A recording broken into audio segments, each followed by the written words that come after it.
Claire de Vlemings, coach pour personnes autistes Asperger. Dans cette nouvelle série de vidéos, j'ai décidé de vous parler de l'autisme Asperger au féminin. Et aujourd'hui, nous sommes le 8 mars, donc journée internationale des droits de la femme, et donc je me suis dit que c'était une bonne occasion pour parler des femmes autistes.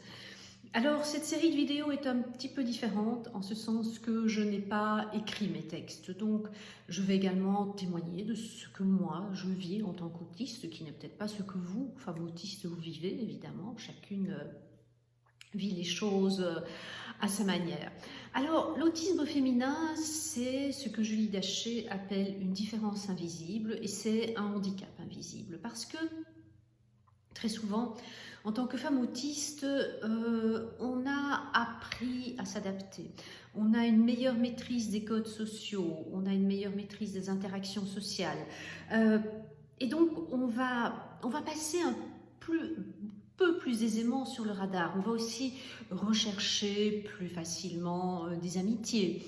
À l'école, si on était bon élève, on était une élève calme en général. Donc, là aussi, on ne nous repérait pas trop. Nous avons des intérêts spécifiques, évidemment, comme tous les autistes, mais les intérêts spécifiques, ils vont être beaucoup plus passe-partout, beaucoup plus anodins.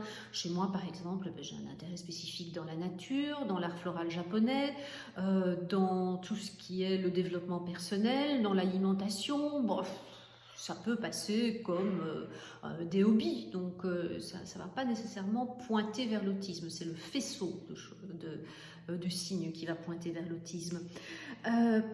Et donc, tout ça va faire dire, enfin, t'as pas l'air autiste, toi, attends, tu parles normalement, tu regardes les gens, t'as pas du tout l'air autiste, bien que non. Hein. Et donc, on va se trouver face à l'incompréhension, mais aussi face au rejet de nos proches.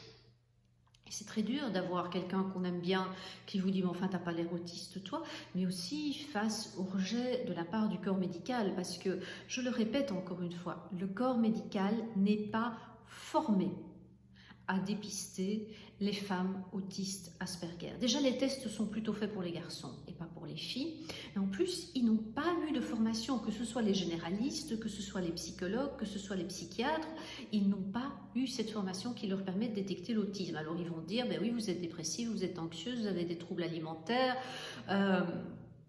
etc. Mais ils ne vont jamais découvrir la cause sous-jacente qui est l'autisme. Sauf évidemment s'ils ont été formés et si on consulte vraiment des personnes spécialisées. Ensuite, une autre caractéristique des femmes autistes Asperger, c'est une assez grande passivité et une crédulité. On croit un petit peu tout ce qu'on nous raconte. On est assez naïve. Et donc, ça va donner lieu au harcèlement scolaire, dont je parlais la semaine dernière, mais ça va également donner lieu à des abus sexuels parce que on veut faire plaisir à quelqu'un, donc on ne sait pas qu'il y a des choses qui ne se font pas et on ne sait pas non plus qu'on a le droit de refuser. Donc, on risque de se retrouver dans des situations qui sont des situations d'abus. Alors, dans le même ordre d'idée, en tant que femme autiste, on ne sait pas toujours si le mec qu'on a en face de nous, il est simplement gentil ou si au contraire il drague. On ne peut pas faire la différence. Ensuite, les personnes autistes vont souvent avoir une tendance à remettre en cause les stéréotypes de genre, le genre masculin, de genre féminin. Pour certaines personnes, ça va être être gender fluid, c'est-à-dire une fois masculin, une fois féminin.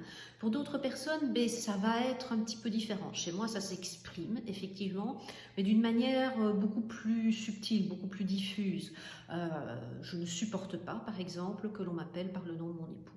Ça me met dans des colères monumentales. Parce que j'estime que si j'étais un homme, on ne me ferait pas ce coup-là. Et donc, les gens, quand tout à coup, je leur dis que non, le nom de mon époux, c'est pas mon nom, ils comprennent pas, quoi. Quand je me mets en colère, ils doivent se dire, elle est hystérique, ils comprennent vraiment pas. Et en fait, c'est sans doute dû aussi à mon autisme. Deux autres caractéristiques de l'autisme au féminin qui seront développées dans les prochaines vidéos. La première, c'est le camouflage social, et la deuxième, c'est les problèmes de fatigue, l'énorme fatigue que l'on gère tout le temps. Voilà, ceci termine cette vidéo. Je vous souhaite une belle journée, une bonne soirée, et puis je vous dis à très bientôt.